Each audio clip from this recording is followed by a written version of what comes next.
Servus, grüß euch. Heute ist Halloween und was würde sich da besser anbieten als ein Video über Halloween, also die Metalband Halloween. Heute rede ich nämlich über Keeper of the Seven Keys Part 1. Das ist das zweite Album der Band aus dem Jahre 1987. Keeper of the Seven Keys Part 1 gilt heute nur als eines der bekanntesten und einflussreichsten Power Metal, Melodic Metal, Speed Metal Alben aller Zeiten und dient quasi immer nur als mehr oder weniger als Genre-Blaupause. Mir persönlich ist das Album extrem wichtig, weil es quasi so mein erster Berührungspunkt mit melodischen, kitschigen, schnellen Metal war und quasi meine ganze Liebe zu dem Genre entfacht hat. Mein Musikgeschmack hätte sich vielleicht in eine ganz andere Richtung weiterentwickelt, wenn ich das Album damals Ende der 80er nicht entdeckt hätte. Generell kehren Halloween zu meinen absoluten Lieblingsbands, zumindest bis zum 9. Studioalbum The Dark Ride aus dem Jahr 2000. Danach ist aber egal, um das zur Zeit nicht geht. Heute geht's um Keeper of the Seven Keys Part 1 und starten wir gleich mal los. Im Hintergrund hört man schon Initiation, das ist das Intro der CD, das dann nahtlos in den Opening Track I'm Alive übergeht.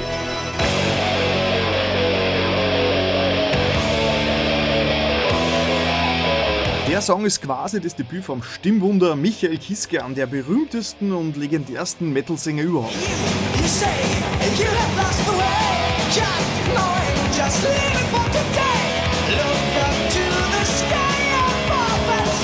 Dass ich schon in so jungen Jahren mit dem Album in Berührung gekommen bin, hat mich sicher ein bisschen dazu geeicht, dass ich diesen sehr hohen Gesang so gut aushalte, der sicherlich nicht jedermanns Sache ist.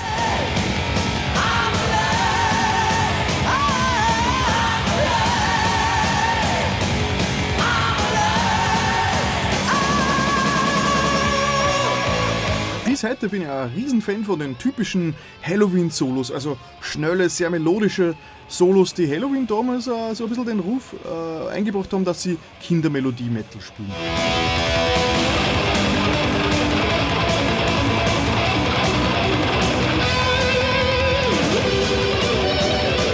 Und insgesamt könnte man sagen, Halloween sind quasi Iron Maiden auf Steroiden.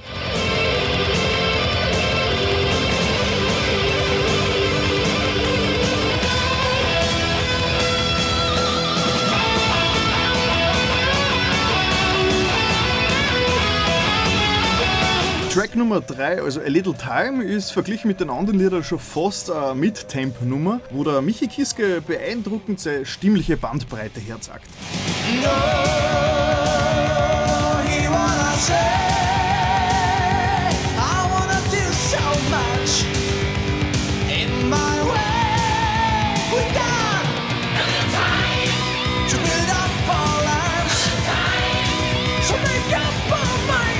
Dass es Halloween auch ein bisschen progressiver können, beweisen sie mit dem Solo und dem sehr atmosphärischen Zwischenteil.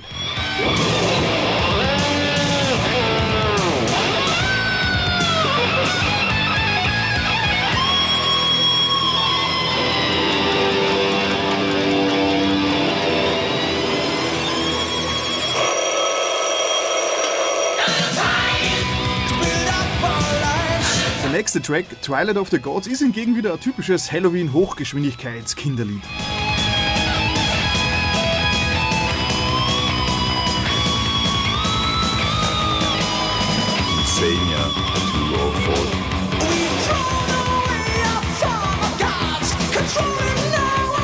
Ich krieg da immer noch Gänsehaut, das ist eins von meinen absoluten Lieblingslieder für Halloween.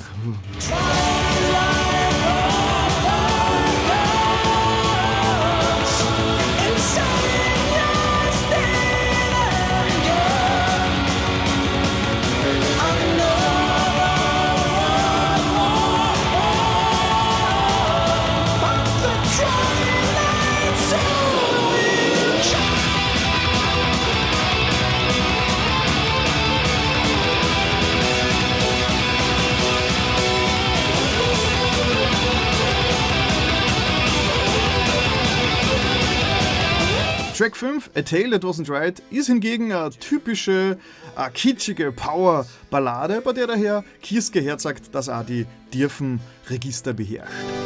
Thanks to you, my dear old friend, but you can help. This is the end.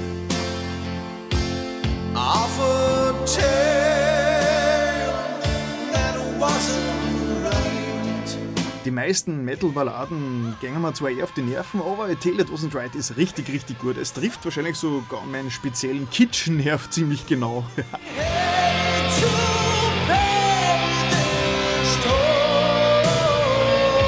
Oh fuck, dieses Solo!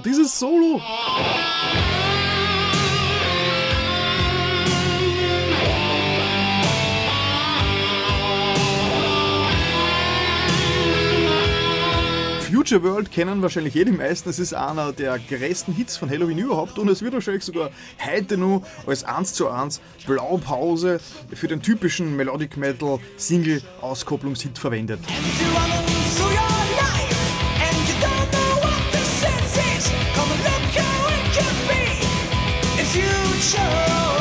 Und Kindermelodie Solo, let's go!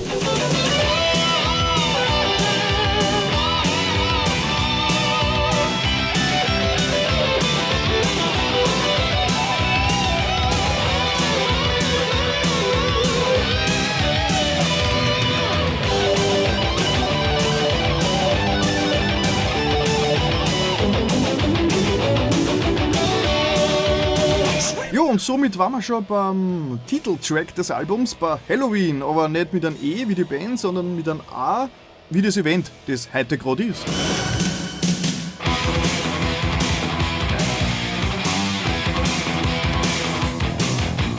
Der Song dauert 13 Minuten und ist ein unglaublich geniales Riffgewitter, das zu keiner Sekunde langweilig wird.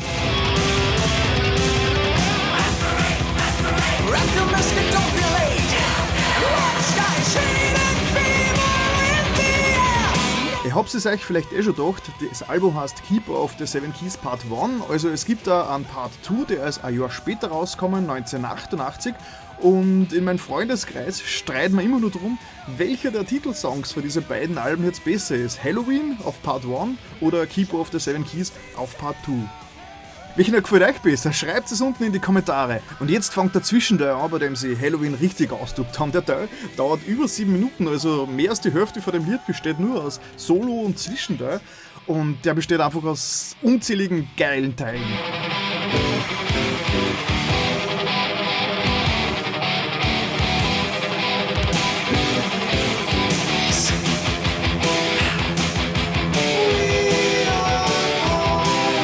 Es gibt sogar eine offizielle Version von dem Lied, das extra fürs Musikvideo auf 5 Minuten zusammengekürzt worden ist und das Video ist echt sehenswert.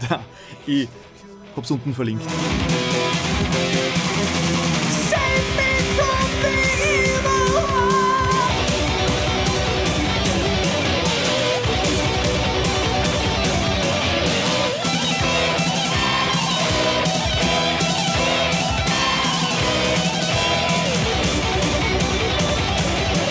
Der Schlussteil ist also richtig geil. Ich kann es bis heute nicht glauben, dass die Burschen, wie sie das Ganze geschrieben und gespielt haben damals, gerade einmal alle Anfang Mitte 20 waren.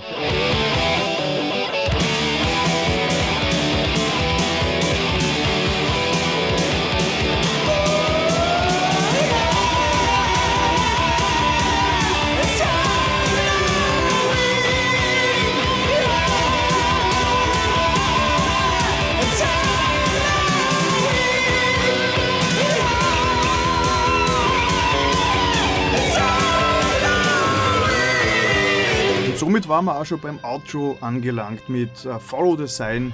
Lassen Helloween das Keeper of the Seven Keys Part 1 Album ausklingen. Das war's auch schon mit meiner Albumvorstellung. Das war Keeper of the Seven Keys Part 1 von Helloween aus dem Jahre 1987. Ja, jetzt würde mich sehr interessieren, habt ihr das Album schon kennt oder habt ihr es nicht kennt? Hab ich es euch näher bringen können, falls ihr es nicht kennt habt? Und ja, wie hat es euch gefallen? Schreibt es unten bitte in die Kommentare und schreibt auch in die Kommentare, ob euch das Video generell gefallen hat. Soll ich in Zukunft öfters so Albumvorstellungen machen oder soll ich es lieber bleiben lassen? Ja, und wenn es euch gefallen hat, dann würde es mich extrem freuen, wenn ihr meinen Kanal abonnieren könntet, wenn ihr es nicht schon da habt. Und vielleicht könnt ihr also ein bisschen herumerzählen, dass es da diesen Humaldo gibt, der so Metal-Videos auf YouTube macht. Ja, dann danke fürs Vorbeischauen und bis zum nächsten Mal. Metal wieder!